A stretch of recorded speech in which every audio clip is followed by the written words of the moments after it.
for deep leagues, I am pretty intrigued by Noah Brown. I don't know how you guys feel about it. He's a slot receiver. He's played 45% of his snaps from the slot for the Cowboys, and he's big, 6'2", huge, and he's running downfield. He's a slot receiver he's running deeper routes than CeeDee Lamb. I know Michael Gallup is coming back, but they play different positions. So, Jamie, how do you feel about Dave? Whoever, how do you feel about Noah Brown and who else in the deep leagues?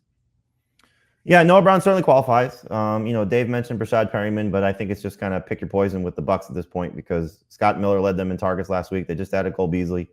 So I think that's more of a guessing game. But yeah, I think Noah Brown, obviously Craig Dortch, he's had now 2 productive games without Rondale Moore on the field. And so we don't know if Moore's coming back.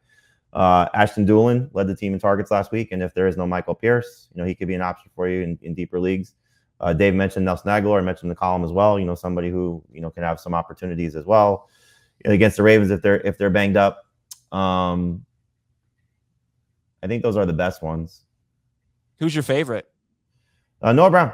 If there is no Gallup, just looking at this Giants secondary and the way Cooper Rush played last week, especially if no Dalton Schultz, there's a lot to like about where he can be right now.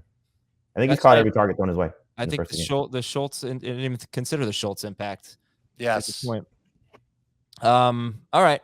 So those are some guys for you to consider in your deeper leagues. Let's talk about the drop-o-meter. 0 to 10. 0 is no, don't drop them, you fool. 10 is why do you even why did you drop them? What are you doing? Why are you even asking me? That's a 10. Can't repeat that. I don't know what I said, but if that's a 10. Drop-o-meter for Kadarius Toney, 53% rostered. 10. 11. Marquez Valdez-Scantling, 64%. 10.5. I don't want to drop him. I think there's just a big game coming at some point, but I understand if you're going to, so I'll say 6. Big game's going to come for Sky Moore. I don't know. Eventually. MVS is always on the field. He's running. Always on the field. Yeah, but he's making mistakes, and he's not great. Is he making mistakes? They're going to sour on him. How is he making mistakes? Because he's not catching all the targets that he's getting. That's and Juju is, and Kelsey is. Juju's doing a little bit better. I'm not saying that Juju's great. I'm saying after Travis Kelce, they still have to figure their way with the receivers that they have. Yeah, MVS is not coming off the field. Okay. The only thing that might help Sky Moore right now is that Mecole Hardman's banged up. Jarvis Landry, talk of the town in week 1, 82% rostered. Drop-o-meter. 7. 3. I think it'd be a mistake to drop. George Pickens, 73%. 10. Oh, I don't want to say 10 for him. I'm going to say 7. If I said 7 for Landry, I'll say 7 for Pickens. But the problem for Pickens is not Pickens, it's Trubisky.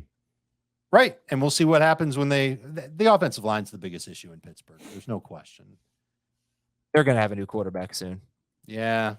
Yep. 1 more week. That's what I said at the beginning of the season. Get the Jets in week 4. All right. Could be Zach Wilson versus Kenny Pickett. Elijah Moore. Drop-o-meter for Elijah Moore. 0. Yeah, 0. Matt Ryan. Maybe 1. 1. I'm going to say 1. That's 0. Matt Ryan. Matt Ryan. 4. 8. You're not going to like him this week if Pittman comes back against the Chiefs? I will like him more. That offensive line's a problem right now. And, Pittman will get his numbers. And Ryan could have another empty stat line like we saw in week 1. He was a touchdown away, which would have certainly changed things. But I think we're going to get a lot of that.